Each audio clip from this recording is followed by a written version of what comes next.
when I saw it, it certainly confirmed the fact that there was something in the basement with me.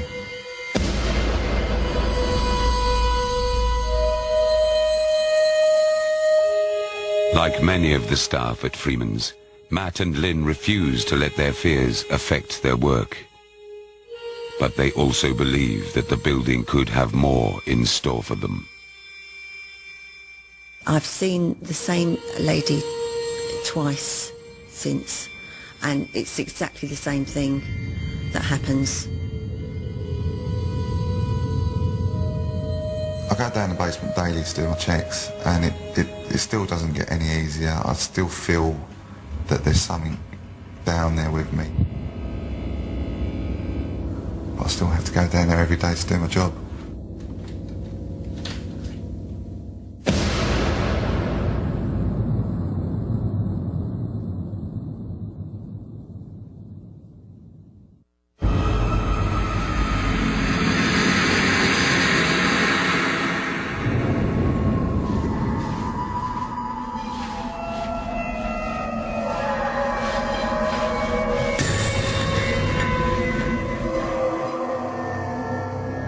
Bodilly Manor, over 500 years old.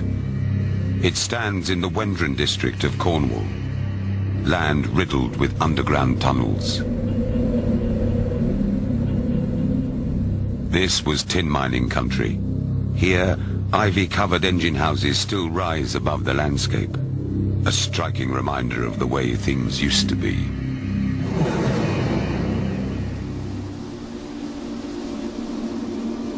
Jonathan Hodgetts bought Bodilly Manor 6 years ago, for the first was just like any other house. When we moved in, we didn't sense anything particular going on. We started to tear out fireplaces, and that's when all sorts of peculiar things started to happen.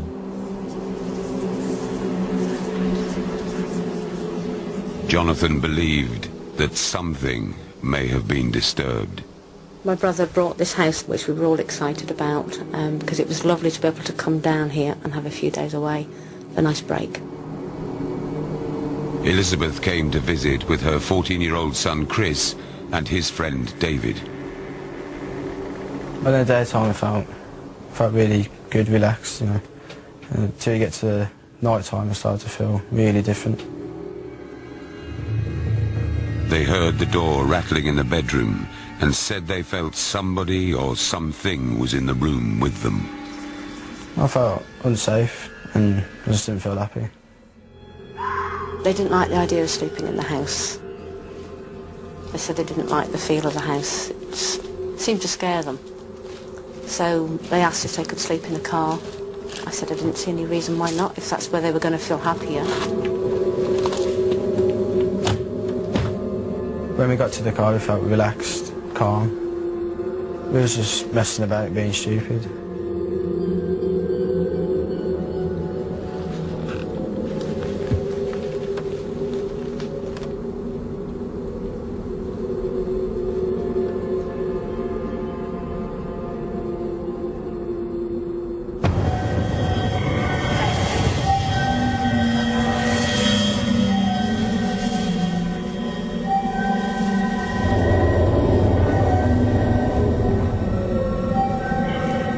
Me and Dave felt scared to get out of the car.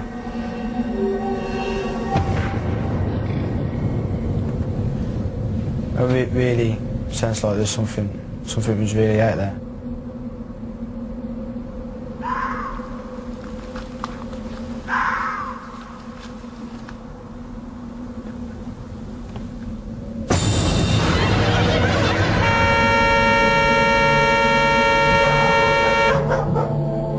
Blasted, and I sort of shot up with a start. I thought, what on earth's going on? And they were just cowering on the floor in the car. They wouldn't look up to start with.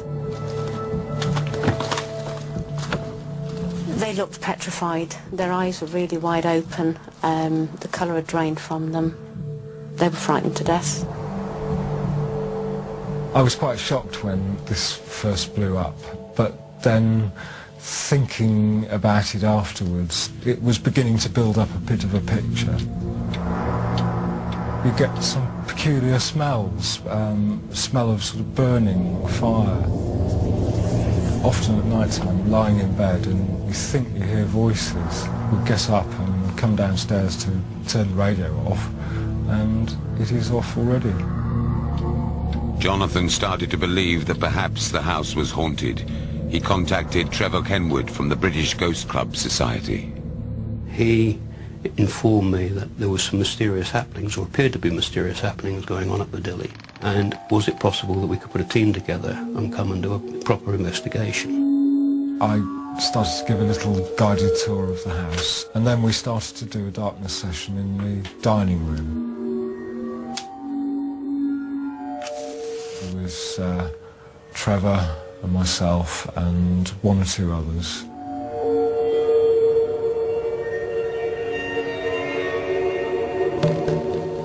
The whole atmosphere in the room went very cold and clammy.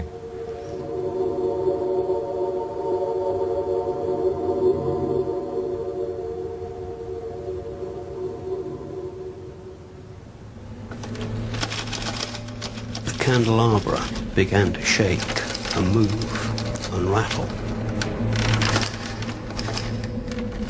The next thing we heard was that the big heavy casters on the bottom of the table were also rattling.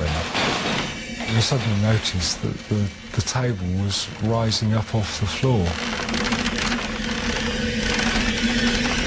And the way that people were sat around the room, it couldn't have been somebody at the table.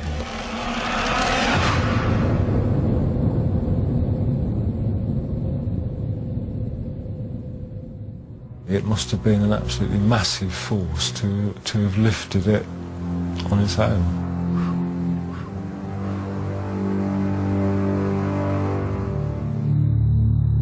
A bit later on in the evening, it was decided that the team would move into the lounge for another vigil with the lights out in the dark. We're all just waiting and looking with anticipation to see if anything was going to happen. I remember hearing Trevor say, "Oh, look at the fireplace, something's happening."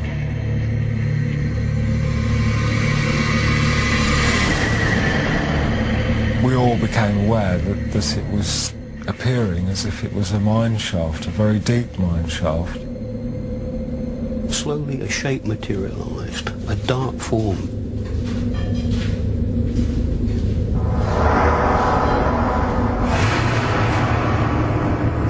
We were convinced that it was a miner. There is a big history of mining activity in this area, so some kind of mining link isn't particularly surprising. The tunnels of the Bassett and Grills mine were burrowed like a labyrinth into the land around Badilli Manor. In 1858, it was the scene of a major disaster. A group of miners were working near the surface, beneath the slurry pond. An explosion ruptured the roof of the shaft with horrific consequences.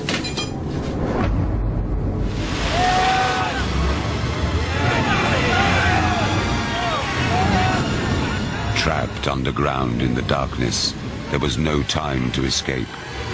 They drowned in a sea of choking slurry. 7 miners died that day. Their bodies have never been recovered.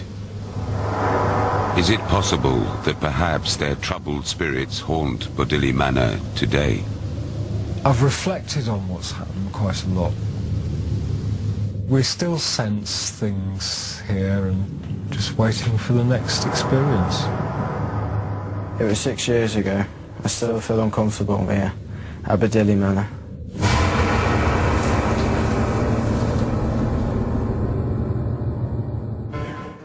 Next on We Go Supernatural Night, some people save lives. It's here. They save the dead. She was strangled. It's the WE TV series, Rescue Mediums.